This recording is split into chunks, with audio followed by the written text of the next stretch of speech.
Welcome to the C4 Canucks Hockey Podcast. Every week, they talk about the Vancouver Canucks with a fair amount of nonsense thrown in. Sure, they're never the first with the news, nor the best connected, and definitely more off the rails than on. But they've been talking puck the longest, and that counts for something, right? So strap in for the longest running, best mediocre Canucks Hockey Podcast. It's C4 with Chris and Anna. Welcome to another episode of the C4 Canucks Hockey Podcast. I'm your host, Anna, at A4Scythe03 pretty much everywhere. The fact that I'm introducing the show should give you a clue. It's not a normal episode. Most of you might have seen on, we shared it on Twitter and X. Sorry, that's the same thing. X and Blue Sky and Discord. But yeah, Chris has been dealing with some family stuff. That's still the case. So I wanted to do a little solo episode. We didn't want to leave it too long between episodes, and we do have two Canucks trades to talk about. So yeah, it'll be a shorter one because it's a solo episode. I love the sound of my own voice, but not that much. Just to share a little update on Chris. Everyone's doing better. His dad's been a bit unwell, but he is doing better. He's home. Chris has been looking after his mum as well, so, plus usual family stuff, pets and daughters, etc. So, yeah, he has been dealing with quite a bit the last few weeks, but things are definitely on the up, and he should be back when we record our next episode in 2 weeks' time. As usual, we will be taking the long weekend off. I'm on Salt Spring Island, so yes, we should be recording again in 2 weeks, hopefully with the both of us. But yeah, just to give you a little idea of the episode, I will start with a quick rewind, talk about the two Canucks trades that have happened in the last few weeks since we recorded, look at how that affects the balance of the team and the plans for the rest of the off-season. And then we will go into the F word that it won't surprise any of you that listen regularly that I'm going to talk about the London trial that just concluded. The verdict was reached this week. So yeah, that section's going to have a trigger warning for sexual assault. I will reiterate that at the end of the rewind section. So if that's an issue that you don't feel like you can listen to, that's fine. I'll mention it again at the end of rewind, and then you can join us for the next episode. With all that said, let's rewind. So, since we last recorded, Canucks have traded away two players, but what have they gained? They've gained, two fourth-round picks for future years, plus the runt of the Stillman family. Maybe that's a little harsh, but yep. So the two trades we're talking about, obviously, Artis Shilovs and Dakota Joshua. Let's start with Shilovs. That happened first. 13th of July, Canucks traded Artis Shilovs to the Pittsburgh Penguins for a 2027 fourth-round pick. What can we deduce from that? I think, firstly, the goalie market sucks. It's very clear that not only do, advanced statisticians, reporters not really understand goalies, GMs don't understand goalies, coaches don't understand goalies, unless they're a goalie coach, and players don't really understand goalies. Goalies are voodoo. Really interesting, actually, the episode of our friends at Canucks Conversation recorded an episode about goalies just last week, and yeah, I think it's very clear that, people don't really understand the value of goalies, and I would say it's particularly hard with a goalie like Shilovs. Yes, he's come up clutch in huge situations, the 2024 playoffs being the most outstanding example of that. Coming in as a third-choice goalie and really standing up and doing really well in the playoffs. Which was somewhat unexpected, and then obviously is the Latvia's goalie. He's the national hero there, And this year in the Calder Cup, he was their playoff MVP. He was absolutely superb throughout the postseason for Abbotsford. But yeah, clutch player. But he's really struggled in the last NHL regular season whenever called upon. It's really unclear if he is that guy, that guy that you can rely on down the stretch, or if he's going to be in at some future point. He had huge, emotional value here, huge cult value in this market, but maybe Artie wasn't quite the party outside the market here. The question that will remain, obviously the reason Vancouver wanted to move on is because of the waiver situation. If we went into next season with Shilovs, there was an injury to either of our two goalies, which, could that happen? I wonder. Sending him down on would require waivers, and that just puts you in a position to lose him for nothing. Would you say the 2027 fourth round pick and Chase Stillman, who I didn't even mention, so sorry, Chase Stillman, would you say that's nothing? I guess the Canucks are saying it's a chance of something. Chase Stillman has struggled at the AHL level, so whether he has NHL capability was really big, huge question mark. But, what could go wrong by signing a Stillman in Vancouver? The sort of word on the street, the sort of rundown on Chase Stillman is that there are these flashes of NHL potential where he does look a cut above the AHL, but seeing as he hasn't really put it together at the AHL level, both in Utica and Wilkes-Barre / Scranton Penguins last season. Obsessed with that name, like the fact that it's so long. 2 different towns, 3 words, obsessed with that. I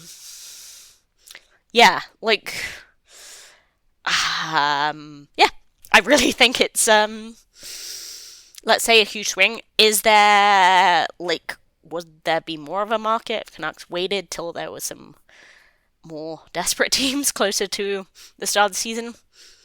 I don't know. I think the goalie market sucks anyway, but maybe it would be worth waiting. But I think Canucks really wanted to get their business done early as much as possible because they do have that faith in their Demko-Lankinen combo. We've talked about this before. Demko can outplay a lot of games next year. 50 is the maximum we're looking at, hopefully. We know Demko wants to play a lot of games, but physically he's not up to that. And Artie, at the moment, I don't think he's at a 1B level. Canucks clearly don't think he's up at the 1B level of playing 30 plus games in an NHL season. They're putting that Demko-Lankinen combo, those are their guys, and they want to clearly get that sorted after so much turmoil in the crease and beyond over the last few years. So, that was Canucks' decision.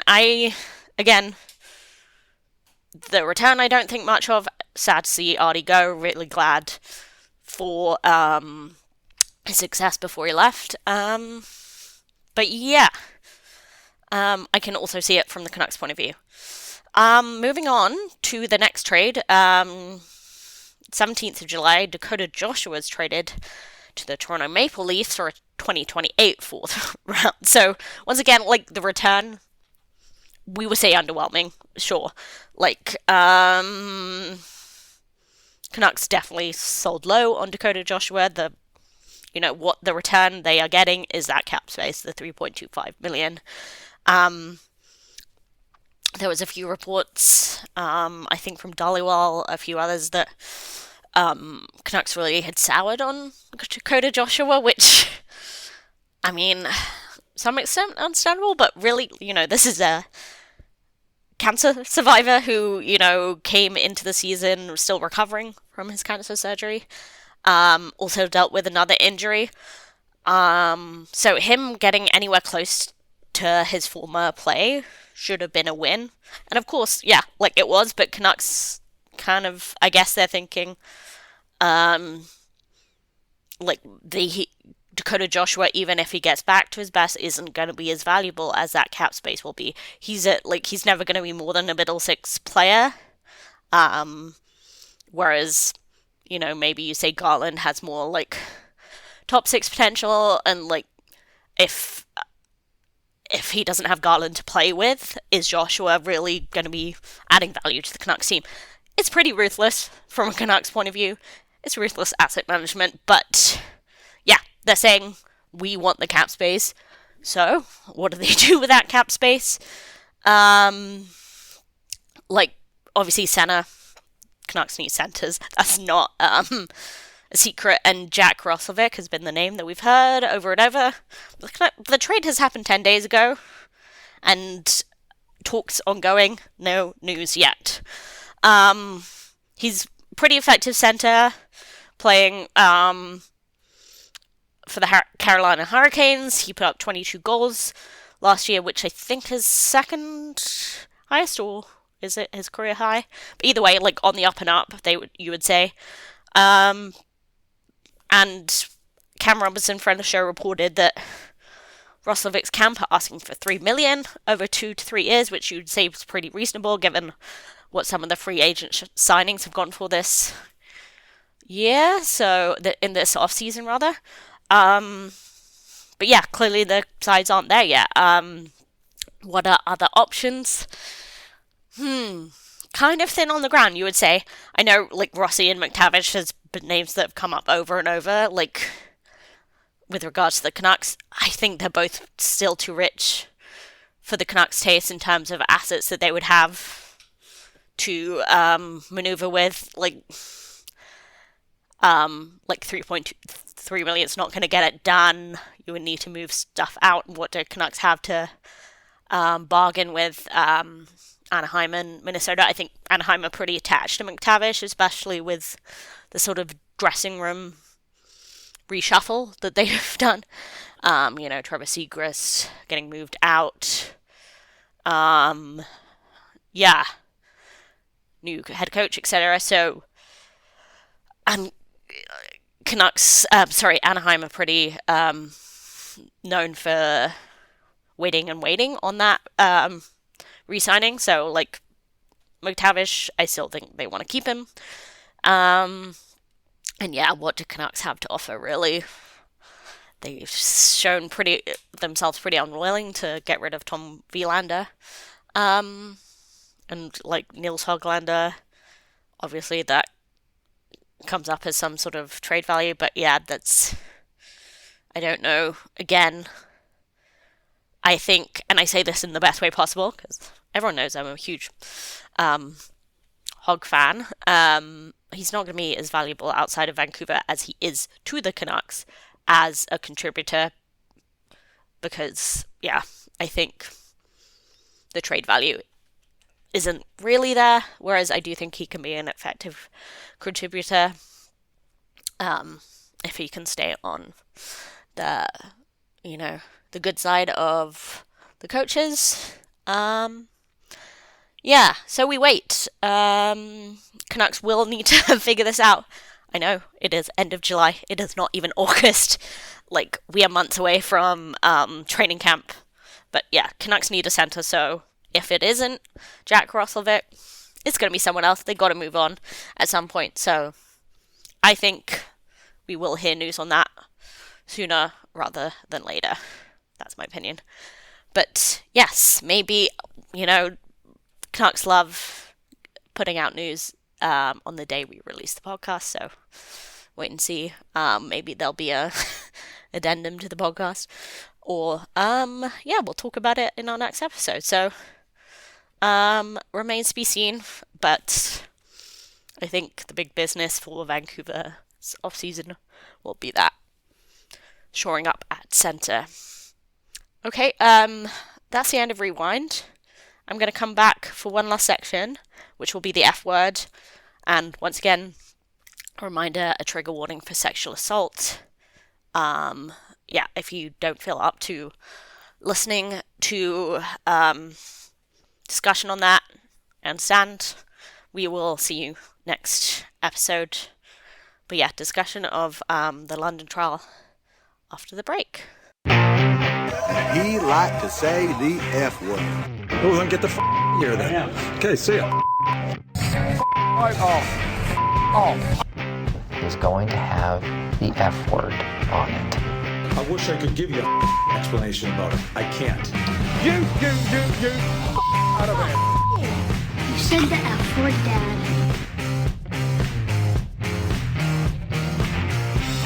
You called me the F word. Okay, welcome back to C4 Podcast. This is the F word.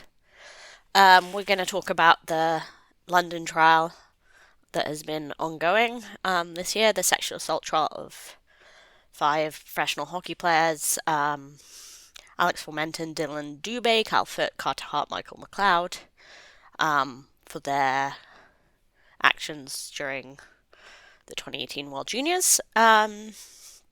So, the verdict, as we mentioned, was published this week. The judge came in to explain the verdict, and all of them were found not guilty. We talked about this over and over, so I don't need to reiterate by will that not guilty does not mean innocent. It means, not enough evidence to find them guilty. To me, that, is not surprising at all, the fact that they were found not guilty. Everyone knows there's a very high bar for conviction in sexual assault, and given the wider context of everything, I wasn't surprised at hearing that verdict. What I was surprised by was the details within that verdict, especially given the fact that it was given by a judge herself. It was not...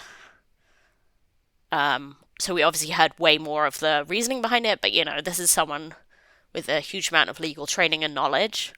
So you'd expect kind of a high level of understanding of crimes and the way they work and victims and the way they work.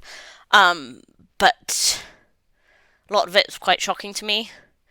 Maybe I shouldn't be shocked, but a few things I'm going to mention is the victim, EM, was called not credible or reliable. And, for me, that really shows a complete misunderstanding of how sexual assault victims work and behave, how people respond to trauma. I'd really recommend the book Missoula, and there's been tons of other writing on how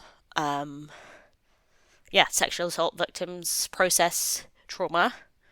And sometimes, their stories may seem contradictory, but that doesn't invalidate their experience.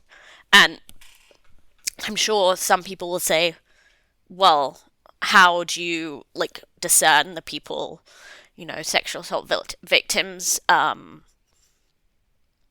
discrepancies in their stories from, lying.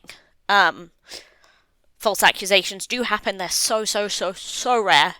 I want to say that. And I do come from a point of believing victims and believing women. But you are right. If you were saying that, you are right, because I do think there's a fundamental problem with the way law enforcement, media, with the way,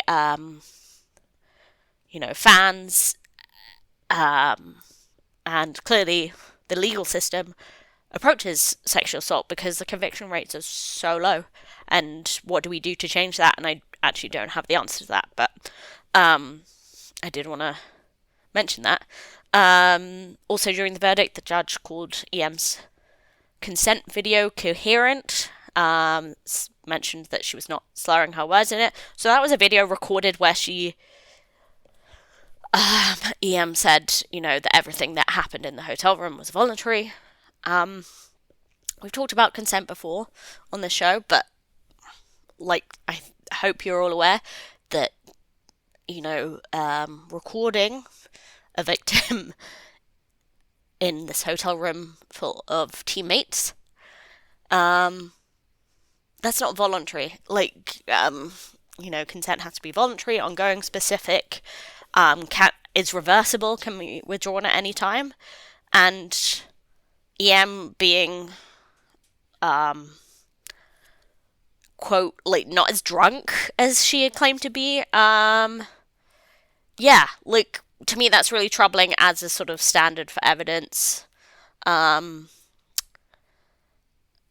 And yeah, the judge also mentioned that EM's cross-examination was standard, and that's 7 days of questioning, some of which were extremely troubling. And I've spoken to people, lawyers about this, and they were quite shocked at how EM was questioned and what was allowed by the judge.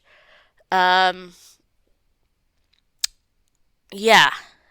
that there are laws that sort of do protect victims of sexual assault, and they weren't necessarily borne out in this trial. So yeah, if it was really troubling. So overall, I will say, just my heart goes out to EM and everything that she has gone through, and yeah, the whole thing was extremely unsettling and troubling, and yeah, continue to show how hockey is not a safe space for women. As for the players, I can't see anything but their careers continuing.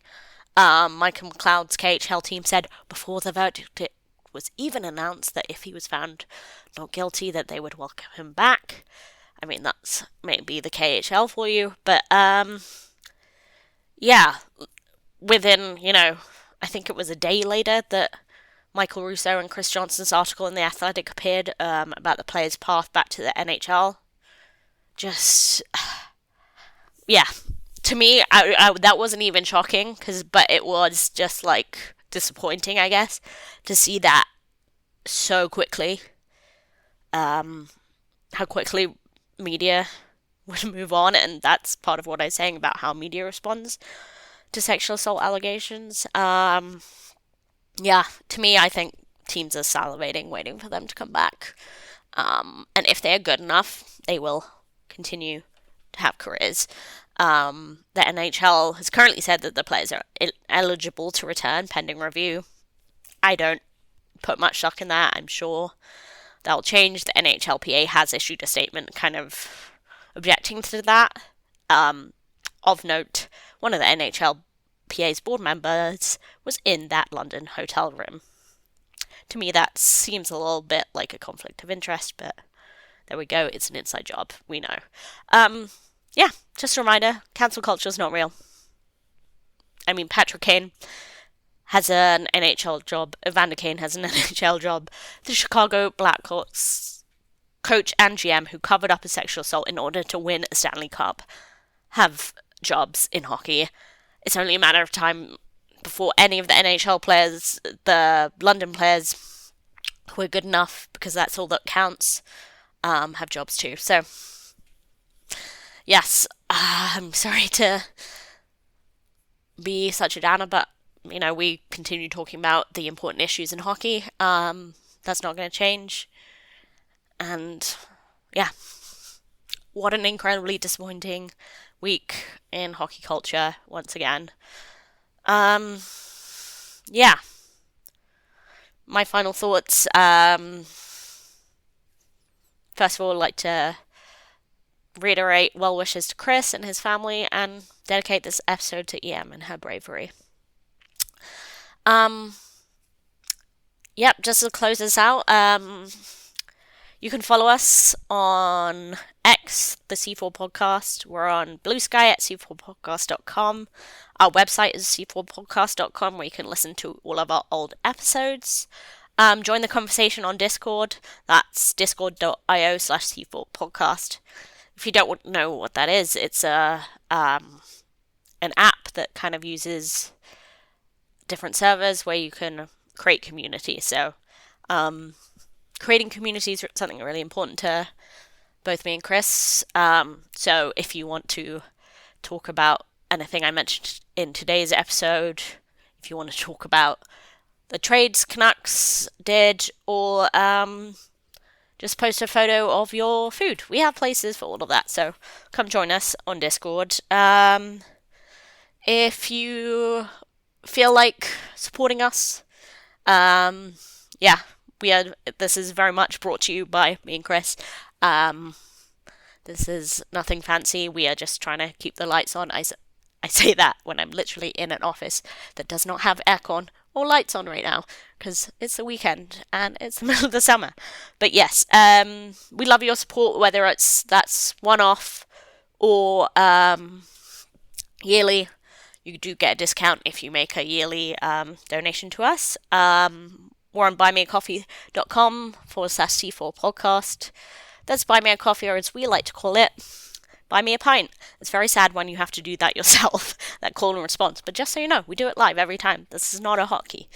But yes, for those of us who offer up us one-time support, just buying us a pint, we love that. Thank you so much.